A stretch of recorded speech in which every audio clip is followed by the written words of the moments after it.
Բարև ձեզ հետ Էման է, հրավիրում եմ լսել իմ ալիքի կյանքից վերցվածի նոր հեղինակային պատմությունը։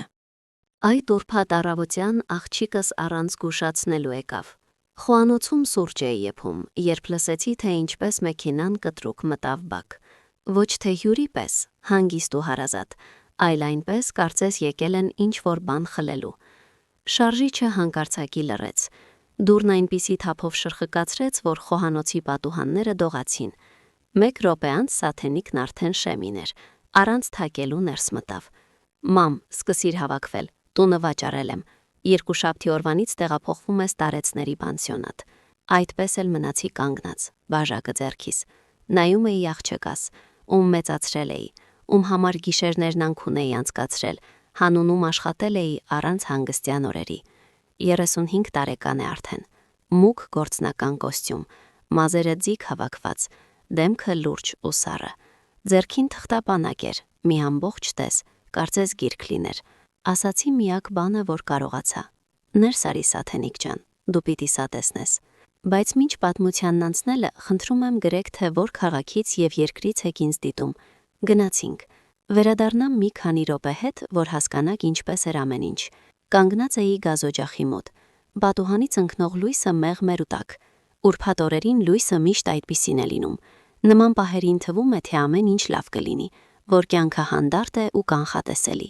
Հետո մեքենայի ձայնը։ Նա մտավ խոհանոց, կանգնեց մեջտեղում, չնստեց։ Պետք է խոսենք, չնայած ոչ, խոսելն արդեն ուշ է։ Ես ամեն ինչ որոշել եմ, տունը վաճառված է, գործարքը 2 շաբաթից է, դու մենակ գլուխ չես հանում։ Հարկերը բարձրանում են, իսկ ինձ գումար է պետք բիզնեսի համար։ Լավ պանսիոնատ եմ գտել, մաքուր է, հանգիստ ու էժան։ Լսում էի նրան ու գլխումս 30 տարիները կինոժապավենի պես անցան։ Այս խոհանոցը, որտեղ ամեն տարի թխում էինք նրա ծննդյան տորթը, հյուրասենյակը, որտեղ սովորեցնում էի նրան քայլել, վերևի սենյակը, որտեղ ամուսինս Արշակը մահացավ ձեռքերիս մեջ։ Նա խոսում էր գործնական շնորհանդեսի տոնով, հստակ, առանց էմոցիաների։ Չճճացի, չլացեցի, չաղաչեցի, պարզապես բաժակը դրեցի սեղանին, կամաց, զգույշ։ Այս պահին ես պատրաստ էի դեռ կես տարի առաջվանից, այն օրվանից, երբ բացեցի Արշակի նամակը։ Միայն թե չէի կարծում, որ սա այնպիսի զգացողություն կլինի, ասես դիմացս հարազատ աղջիկաս դեմքով մի անծանոթ է կանգնած։ Երբ ճենապակին դիպավ այտին, ձայնը լռության մեջ շատ բարձր թվաց։ Առավոտը դեռ լուսավոր էր ու գեղեցիկ, փոթորկից առաջ միշտ այդպես է լինում։ Սաթենիկը չէր նայում աչքերիս, նայում էր թղթերին։ Հանգիստ ասացի. անցիր հյուրասենյակ, դու պիտի սա տեսնես։ Նա հոնքերը կիտեց։ Ինչ տեսնեմ, մամ, ժամանակ չունեմ։ Հավատա, կգտնես։ Նրա ինքնավստահությունը մի փոքր տեղի տվեց։ Նա դեռ չգիտեր, թե ինչի էի պատրաստվում ես այս ամիսների ընթացքում։ Բայց մինչ պատմելը, թե ինչ եղավ հետո, պետք է հասկանալ, ինչպես հասանք սրան։ Ինչպես են մայրն ու դուստրը հայտնվում սեղանի տարբեր կողմերում։ 5 տարի առաջ մահացավ Արշակը, սիրտը, արագ, շատ արագ։ Մի օր քննարկում էինք, թե ինչպես ենք վայելելու թոշակը, հաջորդ օրը ես ծաղկեպասակ էի ընտրում թաղման համար։ Մեր տունը 90-ականների շինություն է, տուֆից, 3 սենյակ, հանգիստ թաղամասում։ Գնել էինք 32 տարի առաջ, մոտ 4 միլիոն դրամով։ Հիմա այն 20-ից ավել արժի, գուցե և բոլոր 25-ը։ Սաթենիկը մեր միակ երեխան է։ Աշխատում է կառուցապատող ընկերությունում։ Արդեն 3 տարի է ամուսնացած է Արմենի հետ։ Նա անշարժ գույքով էր զբաղվում, էժան առնում, թանկ ծախում։ Նա ամեն ինչի մասին այդպես էր խոսում, որպես գործարքի, նույնիսկ մարդկանց մասին։ Հարսանիքից հետո ամեն ինչ սկսեց փոխվել։ Սկզբում աննկատ։ Առաջ նա զանգում էր ամեն կիրակի։ Հետո երբամն։ Հետո միայն կարճ հաղորդագրություններ։ Ոնց ես, զբաղված եմ, կտեսնվենք։ 2 տարի առաջ դադարեց գալ տոներին։ 1 Արմենի ընտանիքն էր պատճառը, 1 աշխատանքը, 1 գործերը։ Վերջին անգամ, երբ միասին ընտրում էինք, նա ամբողջ երեկո հեռախոսի մեջ էր։ Հարցրեցի. օրդ ոնց անցավ։ Նորմալ։ Հարցրեցի. երջանիկ ես։ Իհարկե, առանց աչքերը բարձրացնելու։ Իսկ հետո հարցրեց. արդյոք չեմ մտածել տունը վաճառելու եւ ավելի փոքր բնակարան տեղափոխվելու մասին։ Այդ ժամանակ հասկացա, նա իմ մեջ այլևս մորը չէր տեսնում։ Նա տեսնում էր ակտիվ, բայց մի բան չգիտեր։ Այս տանը տեղի էին ունենում բաներ, որոնց մասին նա նույնիսկ չէր կասկածում։ Կես տարի առաջ ինձ զանգեց Արշակի փաստաբանը, Վիկտոր Սարգսյանը։ Ասաց, որ ամուսինս մի բան է թողել, որը կարելի է բացել նրա մահից ուղիղ 5 տարի անց։ Երեքշաբթի օրը գնացի նրա մոտ։ Գրասենյակում հին թղթի ու կահույքի փայլեցնող նյութի հոտ էր քչում։ Պարոն Սարգսյանն անհանգիստ տեսք ուներ, ասեց ծանր լուրեր հայտնելու։ Սեղանին մի հաստ կրեմագույն ծրար էր դրված։ Իմ անունն էր, Արշակի ձեռագրով։ Նստեցի, ձեռքերս դողում էին։ Թուղթը հաստ էր, թանկարժեք։ Ես գրեթե տեսնում էի, ինչպես է նա նստած ինչ-որտեղ ու գրում սա, իմանալով, որ ես սա մենակ եմ կարդալու։ Ներսում 3 էջ ձեռագիր տեքստ էր ու բանկային քաղվածք։ Իմ սիրելիս, եթե կարդում ես սա, ուրեմն 5 տարի է անցել։ Հույս ունեմ խաղաղություն ես գտել։ Իսկ հետո տեքստը փոխվեց։ Ես տեսնում էի, թե ինչպես է փոխվում մեր աղջիկը։ Տեսնում էի, ինչպես է նայում տանը, ինչպես է հարցնում փողերի մասին։ Ինչպես է ավելի ու ավելի քիչ հարցնում քո մասին։ Ես նստած էի գրասենյակում ու կարդում էի ամուսնուս խոսքերը, ով կարծես ապագան էր տեսել։ Ես հաշիվ եմ բացել։ Գումարը միայն քոնն է, պաշտպանված։ Խելամիտ օգտագործիր։ Եվ հիշիր, սերը սովորեցնելն է, նույնիսկ երբ ցավում է։ Հատկապես երբ ցավում է։ Քաղվածքում նշված էր մոտ 11 միլիոն դրամ։ Գումարը գտնվում էր անձեռնմխելի հիմնադրամում։ Միայն իմ անունով։ Ոչ ոք չէր կարող դրանց դիպչել։ Նույնիսկ լիազորագրով։ Արշակը փոխանցումներ էր արել մահից դեռ 2 տարի առաջ։ Կամաց, խնայողություններից։ Ինձ համար անվտանգության բարձիկ էր ստեղծում։ Պարոն Սարգսյանն ասաց, որ ամուսինս իր մոտ էր եկել ինֆարկտից 1 տարի առաջ։ Ասել էր, որ անհանգստանում է, թե Արմենը չարիք է, որ պետք է ինձ պաշտպանել այն ամենից, ինչ կարող է պատահել։ Տուն վերադարձա, նամակը պայուսակիս մեջ։ Սաթենիկին ոչինչ չասացի։ Ուզում էի տեսնել, արդյոք ամուսինս ճիշտ էր։ Ուզում էի աղջկաս հնարավորություն տալ ինքնուրույն ընտրելու ճիշտ ճանապարհը։ 3 ամիս անց նա սկսեց զգույշ խոսել պանսիոնատների մասին։ Հետո Արմենը եկավ առուվաճառքի պայմանագրերով։ Եվ ահա հիմա այդ ուրբաթ առավոտյան իմ աղջիկը կանգնած էր խոհանոցում ու ասում էր, որ վաճառել է իմ տունը։ Արշակը ճիշտ դուրս եկավ։ Անցիր Սաթենիկ, կրկնեցի ես այն ժամանակ։ Մենք պետք է մի բան քննարկենք։ Սաթենիկը հետևեց ինձ հյուրասենյակ։ Դեռ թղթապանակն էր պահում, ասես Վահան լիներ։ Դեմքի ինքնավստահությունը դեռ կար, բայց արդեն ոչ այնքան երկաթյա։ Մինչև որևէ բան կասես, ասացի ես հանգիստ, այստեղ մի մարդ կա, ում հետ պիտի ծանոթանաս։ Ես բացեցի Արշակի աշխատասենյակի դուռը, այն սենյակը, որտեղ Սաթենիկը չէր մտել այն օրվանից, ինչ գնացել էր սովորելու։ Ներսից դուրս եկավ Վիկտոր Սարգսյանը, մոխրագույն կոստյում, պայուսակը ձեռքին, դեմքը զսպված։ Սաթենիկը գունատվեց։ Պարոն Սարգսյան, ինչ է կատարվում։ Ես նստեցի բազմոցին, այն նույն բազմոցին, որի վրա ես ու Արշակը ամեն երեկո հեռուստացույց էինք նայում։ Բացատրեք, խնդրում եմ, ասացի ես։ Փաստաբանը զգույշ դրեց պայուսակը սեղանին, հանեց թղթապանակը։ Սաթենիկ, ձեր մայրը խնդրել է ինձ ներկա լինել, որպեսզի հստակեցնենք տան հետ կապված հարցերը։ Սաթենիկն ավելի պինդ սեղմեց իր թղթերը։ Ոչ մի հստակեցում պետք չէ, գործարքն արդեն ձևակերպված է։ Ոչ, մեղմ պատասխանեց նա, ձևակերպված չէ։ 6 ամիս առաջ տունը փոխանցվել է անձեռնմխելի հիմնադրամին, միակ շահառուն ձեր մայրն է իր ողջ կյանքի ընթացքում։ Առանց նրա կամավոր համաձայնության տունը վաճառելն անհնար է։ Այն պայմանագրերը, որոնք դուք ստորագրել եք, իրավաբանական ուժ չունեն։ Սաթենիկը սկզբում նայեց նրան, հետո ինձ, հետո նորից թղթերին։ Դա անհնար է, մայրս ի վիճակի չէ։ Ես ծեր եմ, ընդհատեցի ես նրան կամաց, բայց անօգնական չեմ։ Նա դանդաղ սուզվեց բազկաթոռի մեջ, թղթերը սահեցին ձեռքից ու թափվեցին հատակին։ Դու այս ամենը գիտեիր ու լռում էիր։ Ես սպասում էի, պատասխանեցի ես։ Պարոն Սարգսյանը դասավորեց փաստաթղթերը սեղանին, կնիքներ, ստորագրություններ, ամսաթվեր։ Ամեն ինչ ձևակերպված է նախորոք, այս առավոտվանից շատ առաջ։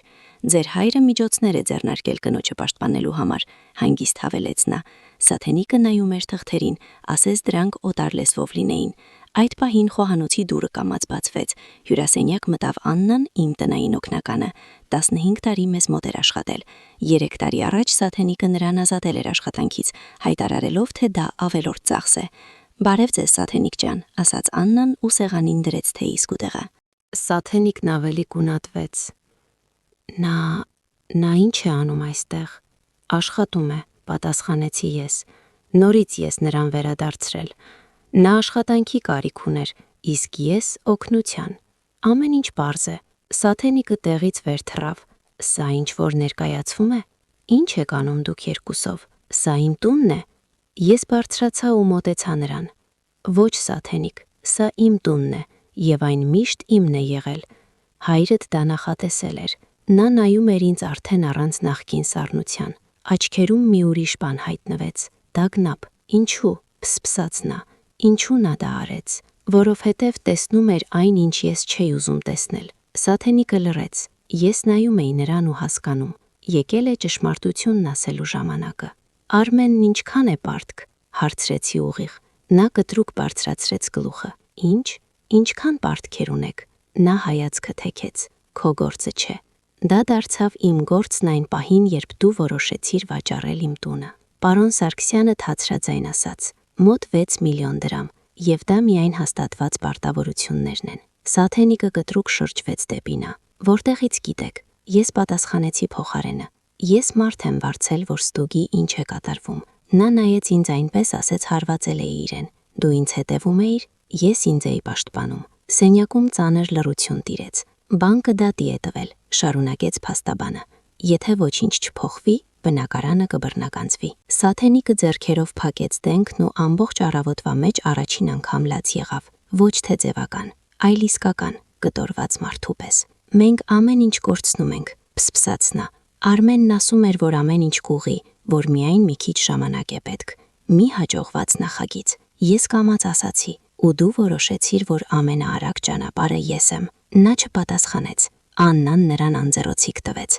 Ներիր ինձ, փսփսաց Սաթենիկը, հանկարծ աչքերը չբարձրացնելով։ Ամեն ինչի համար, Աննայի համար, նրա համար, որ չէի գալիս, նրա համար ես նստեցի կողքին, չգրկեցի, պարզապես նստեցի։ Ես կօգնեմ քեզ, ասացի ես։ Նա բարձրացրեց գլուխը, աչքերում հույսի նշույլ հայտնվեց։ Իսկապես, բայց ոչ փողով, հույսը մարեց։ Ապա ինչով, հնարավորությամբ, նա նայում էր ինձ չհասկանալով։ Դու կմնաս այստեղ 2 շաբաթ, առանց գործերի, առանց հանդիպումների, առանց Արմենին զանգելու։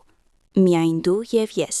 եւ այն կյանքը, որը դու մոռացել ես։ Ես չեմ կարող ուղղակի անհետանալ։ Մենք խնդիրներ ունենք։ Դրանք արդեն կան, Սաթենիկ, եւ դրանք չեն լուծվում մորթ վաճառելով։ Պարոն Սարգսյանը կամաց փակեց թղթապանակը։ Ես կապի մեջ կլինեմ, եթե պետք լինի, ասաց նա ու գնաց։ Աննան հավաքեց բաժակները, մեզ թողնելով մենակ։ Սաթենիկը նստած էր նայելով հատակին։ 2 շաբաթ, իսկ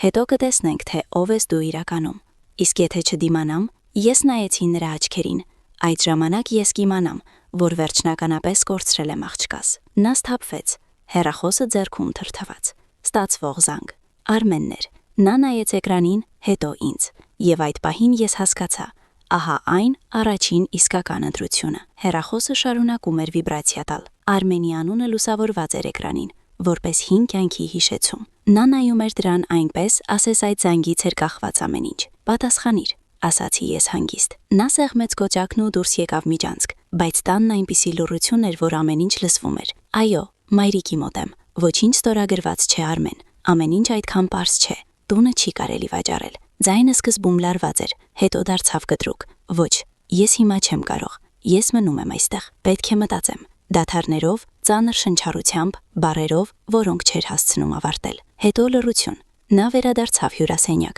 արդեն առանց այդ գործնական դիմակի։ Աչքերը կարմրած էին, դեմքը գունատ։ Ջղայնանում է, կամաց ասաց նա։ Բանկն ամեն օր զանգում է։ Մեզ պետք էր փակել պարտքերի մի մասը։ Նա հույս ուներ այդ գումարի վրա։ Իսկ դու ինչի հույս ունեիր, հարցրեցի ես։ Սաթենիկը նստեց։ Ես կարծում էի, թե լուծում եմ խնդիրը, որ փրկում եմ մեզ, որ սա պարզապես հաշվարկ է, ոչ մի անձնական բան։ Իսկ ես բյուջեի մեջ մի տողն եմ։ Նա փակեց աչքերը։ Մամ, ես խճճվել եմ։ Այդ պահին ես հանկարծ տեսա ոչ թե կոստյումով կնոջը, այլ այն աղջկան, ով 7 տարեկանում շաբաթ օրերին ինձ հետ թխված քաբլիթ էր սարքում։ կանգնած էր աթորակի վրա, ամբողջը ալյուրի մեջ։ Ու հազար հատ հարցեր տալիս իրար հետևից։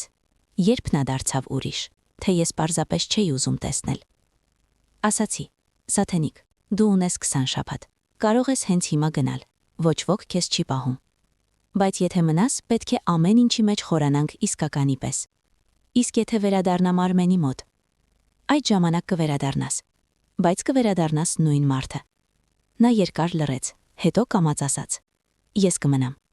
Եվ ամբողջ օրվա մեջ առաջին անգամ նրա ձայնի մեջ ոչ հաշվարկ կար, ոչ ջղայնություն, միայն հոգնածություն։ Երեկոյան Աննան ընթրիք պատրաստեց, տապակած հավ կարտոֆիլով ու բանջարեղենային աղցան։ Ամեն ինչ պարզ էր, տնական։ Սաթենիկը գրեթե չէր ուտում։ Նստած էր պատարակաղով խաղում էր։ Պատմիր, ո՞նց են գործերդ աշխատավայրում, ասացի ես։ Դուրս եմ եկել մի ամիս առաջ, պատասխանեց նա աչքերը չբարձրացնելով։ Ձևականորեն, կողմերի համաձայնությամբ։ Իրականում նախագիծը տապալվեց։ Ներդրողները հեռացան։ Կարծում էի Արմենն իր գործարքներով ամեն ինչ կփակի, իսկ հետո պարզվեց, որ նրա մոտ էլ է ամեն ինչ քանդվում։ Ահա եւ վերջ։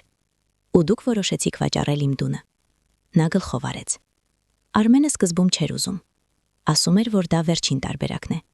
Բայց հետո երկուսով սկսեցինք հաշվել։ Ու ես ասացի, որ դա տրամաբանական է,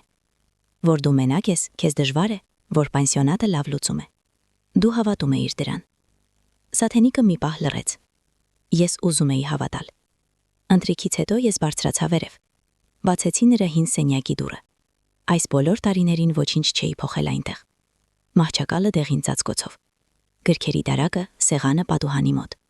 Նա կանգնած էր շեմին ու նայում էր։ Դու ամեն ինչ պահել ես։ Իհարկե։ Նա մոտեցավ պատին։ Այնտեղ կախված էր նրա ջրաներկ նկարը։ Տուն, այգի եւ երկու մարդուկ ձեռք-ձեռքի բռնած։ Տակը մանկական ձեռագրով գրված էր. Ես կխնամեմ քեզ, երբ դու ձերանաս։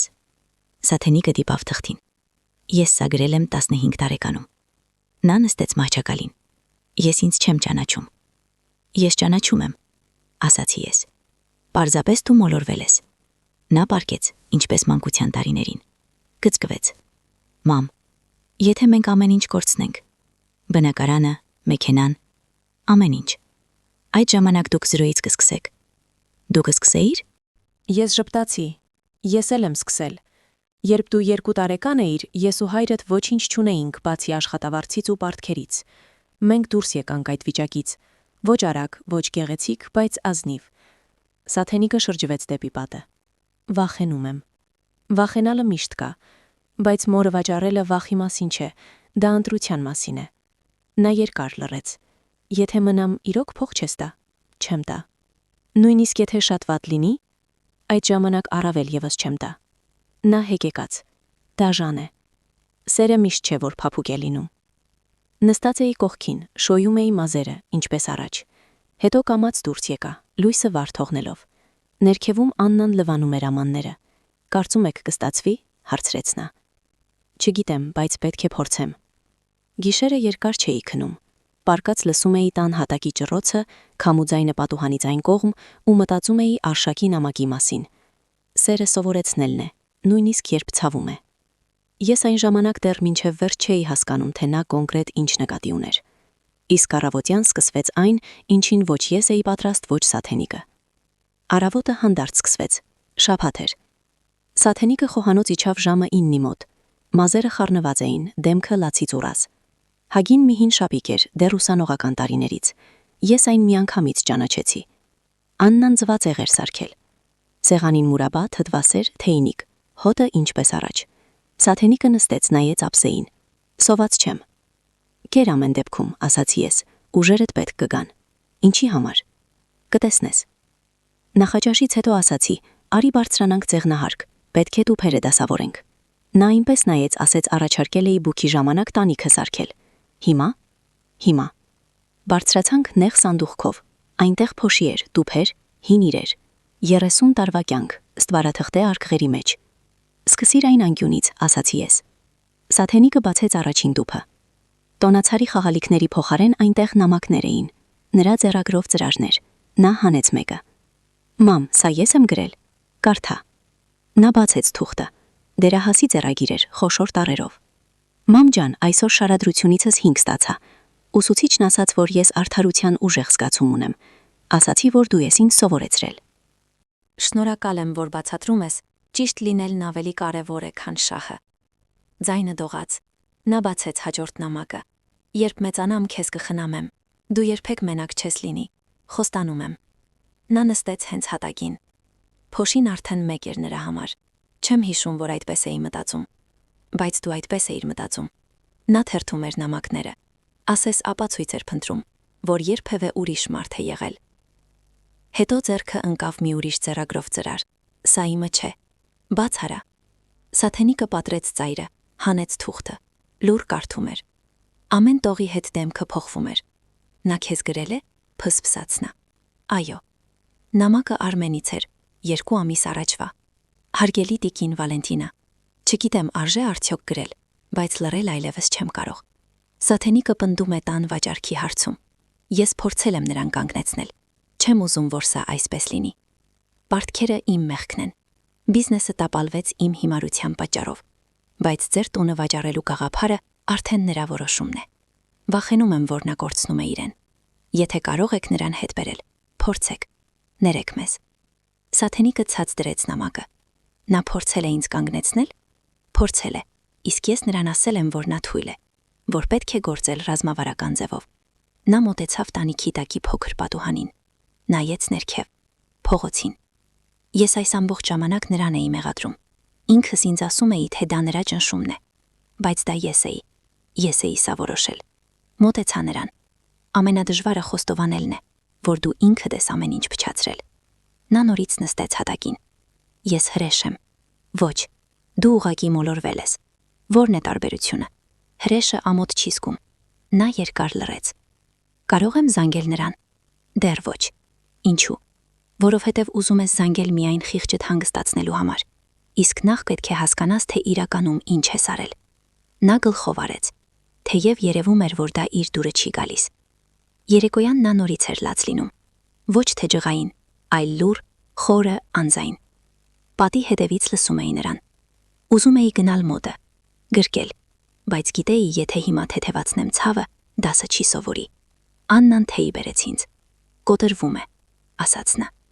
Թող կոտրվի, թե չէ չի փոխվի։ Անցավ 1 շաբաթ։ Սաթենիկը ինձնից շուտ էր արթնանում։ Սուրճ եփում, ամանները լվանում, այգու մոլախոտերը մաքրում։ Քիչ էր խոսում, շատ էր լսում։ 3-րդ օրը նա նստած էր պատշգամբին ու նայում էր արևածագին։ 5-րդ օրը սրտանց ծիծաղեց, երբ Աննան հիշեց հարևանի ու այցի հին պատմությունը։ Բայց 7-րդ օրը հնչեց ոչ թե նրա բջջայինը, այլ տան հեռախոսը։ Վերցրի լսափողը։ Արմենն է, խնդրում եմ մի անջատեք։ Նայեցի խոհանոցի կողմը։ Սաթենիկը լսեց ձայնս ու դուրս եկավ միջանցք։ Ո՞վ է։ Միկրոֆոնը ձեռքով փակեցի։ Արմենն է։ Նա գունատվեց։ Լսափողը մեկնեցի նրան։ Սաթենիկը վերցրեց այն դանդաղ, ասեց ոչ թե հեռախոս էր, այլ ծանր մի քար։ Ալո։ Ես դուրս եկա, բայց բառերը դեռ լսվում էին։ Այո, մայրիկի մոտ եմ։ Ոչ, դեռ չեմ վերադառնում։ Այո, գիտեմ դատարանի մասին։ Բռնագանձման մասին էլ գիտեմ։ Արմեն, լսիր։ Դադար։ Գուցե պետք է ամեն ինչ կորցնենք, որ իրական կյանք սկսենք։ Լռություն։ Ոչ, ես քեզնից չեմ հեռանում։ Ես հեռանում եմ այն ինձնից, ով թույլ տվեց այս ամենը։ Փակեցի աչքերս։ Նրա ձայնի մեջ երկար ժամանակ անց առաջին անգամ խուճապ չկար։ Երբ նա վերադարձավ խոհանոց, դեմքն ավելի հանդարտ էր։ Բնակարանը կորցնելու ենք, ասաց նա։ 1 ամսից։ Հասկանում եմ։ Ու դա այլևս չի վախեցնում առաջվա պես։ Ուշադիր նայեցի նրան։ Իսկ ինչն է վախեցնում։ Նա բարձրացրեց աչքերը։ Որ կարող էի քեզ կորցնել։ Ու քիչ էր մնում կորցնեի։ Այդ պահին հասկացա։ Հաջորդ շաբաթն ավելի ծանր է լինելու, որովհետև հիմա նա պիտի ապրի ոչ միայն պարտքերով, այլև իր մասին դառը ճշմարտությամբ։ Երկրորդ շաբաթը ամեն ինչ ավելի լուրջ դարձավ։ Արդեն ոչ թե լաց ու հիշողություններ էին, այլ իրական հետևանքներ։ Երկուշաբթի առավոտյան Սաթենիկը հաղորդագրություն ստացավ Արմենից։ Բանկը թղթերը հանձնել է դատարան։ Տունը աչուրտի է հանգում։ 30 օր ունեն դուրս գալու համար։ Նա ցույց տվեց հեռախոսը։ Ձեռքերը դողում էին։ Սա արդեն խոսքեր չեն, ասաց նա։ Վերջ, ամեն ինչ բրծավ։ Ոչ, հանգիստ պատասխանեցի։ Սա սկիզբն է։ Մամ, մենք գնալու տեղ չունենք։ Կգտնենք։ Ինչ քողով։ Մեզ մոտ գրեթե ոչինչ չի մնացել։ Թեյ լցրի նրա համար։ Հիմա ինչքան ունեք։ Նա հառաչեց։ Բոլոր տուգանքներից օղիճարներից հետո մոտ 200,000 դրամ։ Դա էլ եթե պարտքերը չհաշվենք։ Ուրեմն մտածեք ոնց ապրել այդ փողով, ոնց ապրում են հազարավոր մարդիկ։ Նա հուսահատ նայեց ինձ։ Դու իրոք չես միջամտելու։ Ոչ։ Նույնիսկ եթե փողոցում հայտնվենք, չեք հայտնվի, կսկսեք քիչ քանակից, ինչպես բոլորն են սկսում։ Այդ օրը Սաթենիկը ամբողջ երեկո զանգում էր հայտարարություններով։ Վարձով տուն էր փնտրում, էժան, փոքր։ Հարևանները պատերից հետևից լսում էին նրա խոսակցությունները։ Ձայնը մեկ ցածր էր, մեկ լարված։ Այո, առանց երեխաների։ Այո, կայուն աշխատանք ունենք։ Ոչ, չենք ծխում։ Ոչ, կենթանիներ չկան։ Կեսը լսափողը կախում էին, կեսը խոստանում էին հետ զանգել։ Չորեքշաբթի նա եկավ խոհանոց ու նստեց դիմացս։ Մի հատ մեքսենյականոց բնակարան հաստատեցին, ամսական 60,000 դրամ։ Թաղամասը լավը չէ, բայց ապրելու տեղ է։ Սա արդեն լուծում է։ Արմենը հաշվապահ է տեղավորվել մի ֆիրմայում, աշխատավարձը մոտ 150,000 դրամ կլինի։ Հարկերից հետո միայն վարձին ու ուտելիքին կհերիքի։ Ուրեմն համեստ կապրեք։ Նա երկար նայեց ինձ։ Չէ որ դու կարող էիր ուղակի փակել մեր պարտքերը։ Մի փոխանցում ու վերջ։ Ես լռեցի մի պահ։ Ու ինչ կփոխվեր։ Տունը չէինք կորցնի։ Իսկ 1 տարի հետո նա լռեց։ 1 տարի հետո նորից պարտքերի մեջ կլինեիք, որովհետև դասը չէիք սովորի։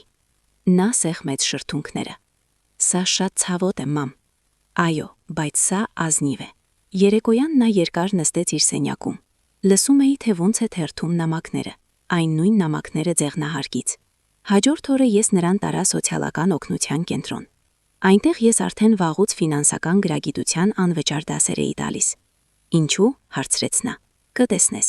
Լսարանում տարբեր մարդիկ էին նստած։ 3 երեխա ունեցող կին, խնայողությունները կորցրած մի ծերունի, մի աղջիկ, որը հիվանդ մորն էր խնամում։ Ես դասն էի վարում, բացատրում պարզ բաներ, ինչպես հաշվել ծախսերը, ինչպես կազմել բյուջեն, ինչպես տարբերել պետքականը ավելորդից։ Սաթենիկը նստած էր անկյունում ու լսում էր։ Դասից հետո նրան մոտեցավ Մարինեն, այն 3 երեխաների մայրը։ Առաջին անգամ եք, հարցրեց նա։ Այո, մի անհանգստացեք, բոլորս էլ այստեղ ենք, որովհետև սխալվել ենք։ Սաթենիկը գլխով արեց, բայց նրա աչքերն արդեն ուրիշ էին։ Նա տեսնում էր մարդկանց, ովքեր ավելի քիչ էին վաստակում, քան ինքն ու Արմենը ծախսում էին ռեստորաններում։ Երբ տուն էինք վերադառնում, նա երկար լռում էր։ Մարինեն 2 տեղ է աշխատում, ասաց վերջապես, ու 150,000 քիչ է ստանում, ու չի դժգոհում։ Այո, իսկ ես ու Արմենը 3 անգամ ավել էինք ստանում, ու մեկ է պարտքերի մեջ էինք, որովհետև ծախսում էինք այնպես, ասես վաղը չկա։ Նա կտրուկ կանգնեց։ Ես իրոք կարծում էի, թե ավելին եմ արժանի, թե իբրև եթե խելացի էինք ու ամբիցիոզ, ուրեմն մեզ հասնում է։ Ոչ մեկին ոչինչ էլ չի հասնում։ Երեկոյան նա զանգեց Արմենին։ Ես չէի լրտեսում, բայց պատարիկներ լսվում էին։ Մենք գլուխ կհանենք։ Ոչ, մայրիկը փող չի տալիս։ Ու դա ճիշտ է։ Մենք ինքներս պիտի։ Խոսակցությունից հետո նա եկավ մոտս։ Ասացի նրան, որ չենք խնդրելու։ Երբեք։ Ես ուշադիր նայեցի նրան։ Սա քո ընտրությունն է։ Այո, եթե կարողանանք ապրել, ուրեմն կապրենք։ Եթե ոչ, ուրեմն այդպես էլ պիտի լիներ։ Նա խոսում էր հաստատական, բայց աչքերում դեռ վախ կար։ Ուրբաթ օրը այն առավոտից ուղիղ 2 շաբաթ անց նա հավաքեց պայուսակը, մի քանի շոր, մի քանի նամակ, այն հին ջրաներկ նկարը։ Կանգնած էինք բակում։ Շնորհակալություն, ասաց նա։ Ինչի համար։ Որ ինձ չփրկեցիր։ Ես գրկեցի նրան։ Ես քեզ փրկեցի։ Պարզապես ոչ այնպես, ինչպես դու էիր սպասում։ Նա նստեց մեքենան, այն հին սեդանը, որը թողել էին ամեն ինչ վաճառելուց հետո։ Մամ, եթե մեզ համար շատ դժվար լինի, դուք գլուխ կհանեք։ Նա գլխով արեց ու գնաց։ Կանգնած նայում էի, թե ոնց է մեքենան անհետանում շրջադարձի հետևում։ Աննան դուրս եկավ պատշգամբ։ Կարծում եք կդիմանա։ Չգիտեմ, ազնիվ պատասխանեցի ես, բայց եթե դիմանան, դրանք արդեն ուրիշ մարդիկ կլինեն։ Անցավ 3 շաբաթ ու մի երեկո զանգ հնչեց։ Սաթենիկն էր։ Ձայնն առաջվանը չէր։ Հասկացա ինչ որ բան փոխվել է։ Վերցրի լսափողը։ Մամ, ձայնը հոգնած էր, բայց հանգիստ, առանց խուճապի, առանց լարվածության։ Լսում եմ քեզ աղջիկս։ Տեղափոխվել ենք։ Բնակարանը փոքր է, պատերը բարակ, հարևանները աղմուկոտ, բայց սա մեր առաջին ազնիվ տունն է։ Ժպտացի, պատմիր։ Խոհանոցը շատ փոքր է։ Եթե ես գազօջախի մոտ եմ, Արմենը չի կարողանում անցնել։ Լոգարանից ջուր է կաթում, տաք ջուրն էլ մեկ կա, մեկ չկա, բայց մենք ինքներս վճարեցինք առաջին ամսվա համար, առանց վարկերի, առանց հետո կտեսնենքի։ Նա մի վարկյան լռեց։ Արմենը աշխատում է առավոտից իրիկուն, ասում է երբեք էսպես չէր հոգնել։ Առաջ նա միայն հրամայում էր, իսկ հիմա ուղղակի իր գործն է անում։ Ու գիտես, սա իրեն սազում է։ Իսկ դու? Ես ատամնաբուժարանում ադմինիստրատոր եմ տեղավորվել։ Աշխատավարձը մեծ չէ, բայց տուն եմ գալիս ու հասկանում, որ սա իմ փողն է, վաստակած։ Լսում էի ու չէի ընդհատում։ Բյուջեն գրել ենք, շարունակեց նա։ Ամեն լուման, ուտելիք, վարձ, տրանսպորտ։ Կյանքումս առաջին անգամ հաշվում եմ նախքան մի բան առնելը։ Սա կոչվում է մեծանալ, կամաց ասացի ես։ Նա ծիծաղեց։ Մի քիչ ուշացած է։ Երբեք ուշ չէ։ Հետո ձայնը լրջացավ։ Մամ, ես սկսել եմ գնալ այն կենտրոնի դասերին, այնտեղ որտեղ դու ես դաս տալիս։ Գիտեմ, քեզ տեսել եմ ցուցակներում։ Սկզբում ամաչում էի, բոլորը նայում էին, կարծում էի գիտեն իմ պատմությունը։ Դե, գիտեն էլ։ Այո, ես ինքս պատմեցի։ Այստեղ զարմացա։ Ինչու՞։ Որովհետև այլապես դա գաղտնիք կմնար, իսկ գաղտնիքները քայքայում են մարդում։ Ուղիղ ասացի, ուզում էի մորս տունը ծախել, որ պարտքերը փակեմ։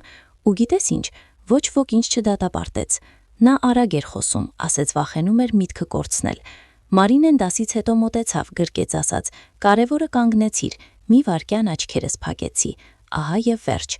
Շատ բան չէի հասկանում, մամ, շարունակեց Սաթենիկը։ Ես ու Արմենը տարեկան միլիոններ էինք աշխատում, ու մեկ է դժբախտ էինք, իսկ հիմա գրեթե ոչինչ չունենք, բայց իրար հետ իսկականի պես ենք խոսում, դա թանկ արժե։ Սնանկության փաստաթղթերը հանձնել ենք, վարկային պատմությունը տարիներով փչացած կլինի, բայց փոխարենը ամեն ինչ մաքուր է։ Ես գլխով արեցի, թեև նա ինձ չէր տեսնում։ Դա ճիշտ քայլ է։ Մեկ-մեկ վախենում եմ, մտածում եմ, եթե դու փող տայիր, մենք կպահեինք տունը, մեքենան, կարգավիճակը ու նորից կկորցնեինք մեզ։ Նա կամաց ասաց այո։ Լռեցինք։ Մամ, մի բան հարցնեմ։ Հարցրու։ Այն փողերը, որ հայրիկը թողել էր, դրանք դեռ այնտեղ են։ Հասկանում էի, որ այս խոսակցությունն անխուսափելի է։ Այո, տեղում են։ Չես բարկանում, որ այն ժամանակ ուզում էի վերցնել։ Բարկանում էի, բայց հետո հասկացա դու ոչ թե չարությունն էիր ընտրել, այլ վախը։ Նա խորը շունչ քաշեց։ Ես այլևս չեմ ուզում վախի մեջ ապրել։ Խոսակցությունից հետո երկար նստեցի խոհանոցում։ Թե ես առեց, պատուհանից այն կողմ մտնեց։ Աննան կամաց ներս մտավ։ Ամեն ինչ նորմալ է։ Փոխվում է։ Երևում է։ Անցավ եւս մի քանի շաբաթ։ Սաթենիկը զանգում էր ոչ թե խնդրելու, այլ պատմելու, աշխատանքի մասին, թե ոնց են խնայում ամեն ինչի վրա, թե ոնց են երեկոյան պարզ ուտելիք սարքում ու ուրախանում, որ վարձը ժամանակին են տվել։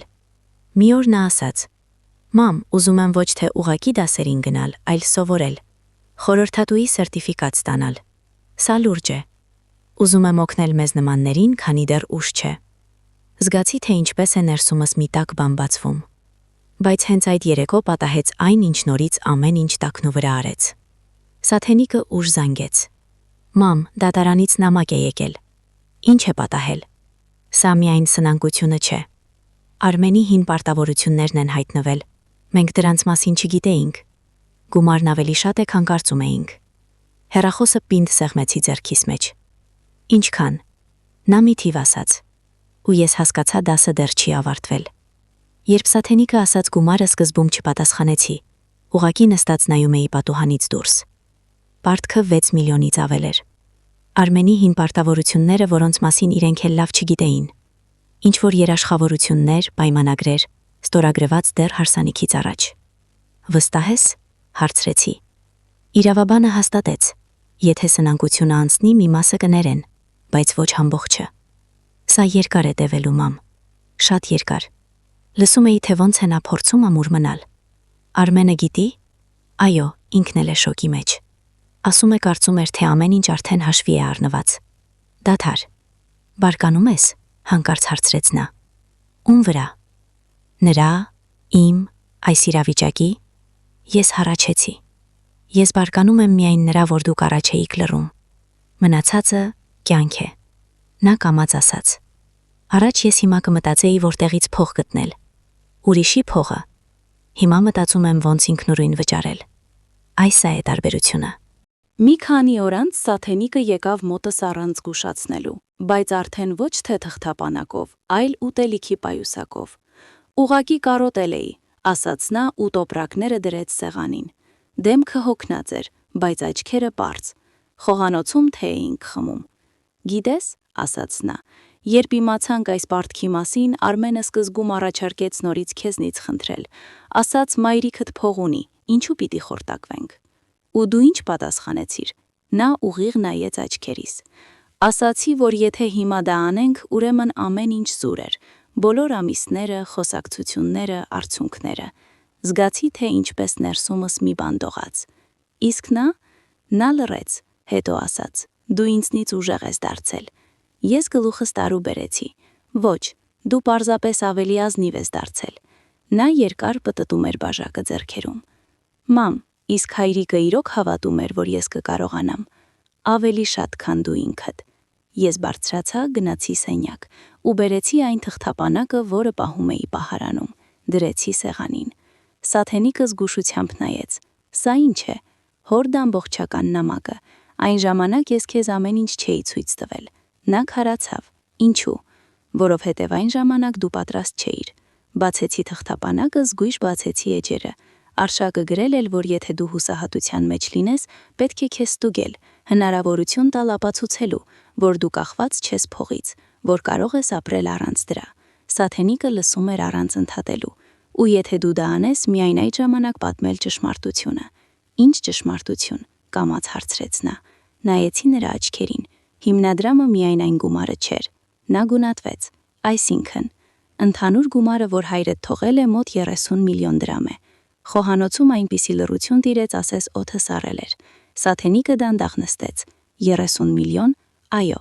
Նա դրանք հավաքել էր 20 տարի, ոչ թե շռայլության, այլ անվտանգության, ապագայի համար։ Նա նայում էր ինձ այնպես, ասես չէր հասկանում ինչ է լսում։ Ու դու լռում էիր։ Այո, նույնիսկ երբ տունն էիք կորցնում։ Այո, արցունքները հայտնվեցին նրա աչքերին։ Դա դաժան է, դա անհրաժեշտ էր։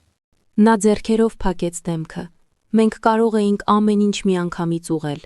Ոչ, ասացի ես հաստատակամ։ Դուք կարող էիք նորից ամեն ինչ փչացնել ու մնալ նույն մարդիկ։ Երկար լռություն։ Այս փողերը մերն են, հարցրեց նա վերջապես։ Սա քո ժառանգությունն է, բայց մի պայմանով։ Ես հանեցի արշակի նամակի երկրորդ էջը։ Եթե Սաթենիկը սովորի ապրել առանց այս փողերի, եթե հասկանա դրանց իսկական արժեքը, թող դրանք օգտագործի ոչ թե իր, այլ ուրիշների համար։ Փողն իմաստ ունի միայն այն ժամանակ, երբ օգնում է նրանց, ովքեր ընկել են ու ուզում են բարձրանալ։ Սաթենիկն արդեն բացահայտ լաց էր լինում։ Նա ամեն ինչ տեսնում էր, նա ամեն ինչ զգում էր։ Այդ պահին դուռը բացվեց։ Արմենը կանգնած էր շեմին։ Նա եկել էր Սաթենիկի հետևից, բայց լսել էր վերջին խոսքերը։ 30 միլիոն, կամաց հարցրեց նա։ Ես գլխով արեցի։ Նա նստեց աթոռին։ Մենք պատրաստ չենք նման փողերի։ Սաթենիկը բարձրացրեց գլուխը։ Ես էլ եմ այդպես կարծում։ Ես ուշադիր նայեցի նրանց երկուսին։ Փողը կմնա հիմնադրամում, քանի դեռ դուք ինքներդ չեք որոշել, որ կարող եք ապրել առանց դրանց։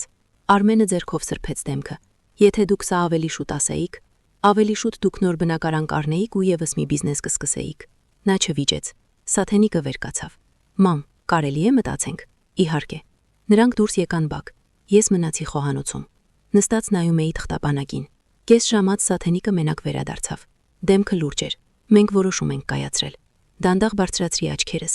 Ինչ որոշում։ Նա խորը շունչ քաշեց։ Մենք ոչ մի լումա չենք վերցնի, քանի դեռ վստահ չենք լինի, որ կարող ենք ապրել առանց դրա։ Ու հասկացա հիմա ամեն ինչ կախված է հաջորդ քայլից։ Երբ Սաթենիկն ասաց, որ ոչ մի լումա չեն վերցնի, ես ոչինչ չպատասխանեցի։ Ուղղակի ուշադիր նայեցի նրան։ Վստահ ես։ Այո, ասաց նա հանգիստ։ Եթե հիմա փող վերցնենք, ուրեմն մենք դեռ նույն մարդիկ ենք, ովքեր հեշտ ելք են ման գալիս։ Իսկ ես չեմ ուզում դրան վերադառնալ։ Արմենը լուր գլխով արեց։ Առաջին անգամ նրա աչքերում ոչ ամբիցիա կար, ոչ վախ, միայն հոգնածություն ու ինչ-որ հասուն հասկացողություն։ Նրանք գնացին հենց այդ երեկո, առանց ավելորդ բառերի ու խոստումների։ Ես մենակ մնացի տանը։ Ու գիտեք, Այդ պահին ոչ հաղթանակ էի զգում, ոչ էլ ողբերգություն, միայն իսկական լռություն։ Անցավ 1 տարի, Սաթենիկը կանոնավոր զանգում էր, ոչ թե խնդրում էր, այլ պատմում։ Ապրում էին նույն փոքր բնակարանում, պարտքերը վճարում էին գրաֆիկով։ Արմենը քննությունները հանձնեց ու պրոֆեսիոնալ հաշվապահի որակավորում ստացավ։ Աշխատում էր հանգիստ, առանց արկածախնդրության ու սխեմաների։ Սաթենիկը ավարտեց ուսումը կենտրոնում, ստացավ ֆինանսական խորհրդատուի սերտիֆիկատ։ Սկզբում անվճար էր օգնում, հետո նրան աշխատանք առաջարկեցին, փոքր, բայց կայուն աշխատավարձով։ «Մամ, արդեն 2-րդ խումբն եմ վարում», ասաց նա մի օր, ու երբ պատմում եմ սխալների մասին, ես չեմ արդարանում, ես զգուշացնում եմ։ Ձայնի մեջ հաստատակամություն կար։ 1.5 տարի անց նրանք միասին եկան մոտս, ոչ թե խնդրանքով, այլ առաջարկով։ «Մենք պատրաստ ենք խոսել հիմնադրամի մասին», ասաց Արմենը։ Սաթենիկը թղթապանակ էր պահում, ոչ թե մեր համար, այլ այն մարդկանց, ովքեր հիմա այնտեղ են, որտեղ մենք էինք։ Երկար նստեցինք խոհանոցում ու քննարկում էինք ամեն ինչ, առանց շտապելու, առանց էյֆորիայի, կետ առ կետ։ Ստեղծեցինք Արշակի անվան ֆինանսական վերականգնման հիմնադրամը։ Առաջին 5 դրամաշնորհները, ուսման վճարներ այն մարդկանց համար, ովքեր չէին կարող իրենց թույլ տալ ֆինանսական գրագիտության դասընթացներ, ոչ թե կանխիկ փոխձեռքներին, այլ միայն կրթության համար։ Ժառանգությունը մնաց անձեռնմխելի, փողերը չէին բաժանվում, դրանք աշխատում էին գաղափարի համար։ Ու գիտեք ամենակարևորը, նրանցից ոչ ոք չփորձեց ապրել այդ տոկոսներով։ Սաթենիկը շարունակեց աշխատել, Արմենը նույնպես։ Անցել է 2 տարի այն ուրբաթ առավոտվանից։ Երբեմն նստում եմ պատշգամբին, թեյ եմ խմում ու մտածում. ինչ կլիներ, եթե այն ժամանակ ուղակի փոխանցեի փողերը։ Տունը կմնար իրենցը, բնակարանը չէր կորչի, մեքենան բակում կլիներ, բայց Սաթենիկը չէր փոխվի, ու ես նրան վերջնականապես կորցրած կլինեի, ոչ թե ֆիզիկապես, այլ իրականում։ Հիմա ես պատրանքներ չունեմ։ Նա կատարյալ չդարձավ։ Արմենը նույնպես։ Երբեմն վիճում են, երբեմն հոգնում են, երբեմն զանգում է ու ասում. «Մամ, դժվար է»։ Ու ես պատասխանում եմ. «Գիտեմ»։ Ես չեմ փրկում, ես կողքին եմ։ Երբեմն նա մենակ է գալիս։ Նստում ենք խոհանոցում, թեյ ենք խմում, ծիծաղում ենք, երբեմն լաց լինում։ Սովորական կյանք է, առանց բարձրագոչ բառերի։ Վերջերս ասաց. «Շնորհակալ եմ քեզ ոչ թե փողի, այլ այն բանի համար, որ այն ժամանակ ոչ ասացիր»։ Ես նայեցի նրան ու պատասխանեցի. «Ես ոչ ասացի տանը, բայց այո ասացի քեզ»։ Հիմա ես մենակ եմ ապրում։ Տունը նույնն է։ Արշակի վարդերը ամենամար ծաղկում են։ Լռությունն այլևս չի վախեցնում։ Չգիտեմ ինչ կլինի հետո։ Գուցե հիմնադրամը մեծանա, գուցե ոչ։ Գուցե Սաթենիկը երեխաներ ունենա, գուցե ոչ։ Բայց ես մի բան գիտեմ, սերը միշտ չէ, որ փրկելն է։ Երբեմն դա կողքին կանգնելն ու նայելն է, թե ոնց է հարազատ մարդը ընկնում ու հավատալն է, որ նա կբարձրանա։ Ու եթե նորից ստիպված լինեի ընտրել, ես նույնը կընտրեի։ Ոչ թե փողը, այլ աղջկաս,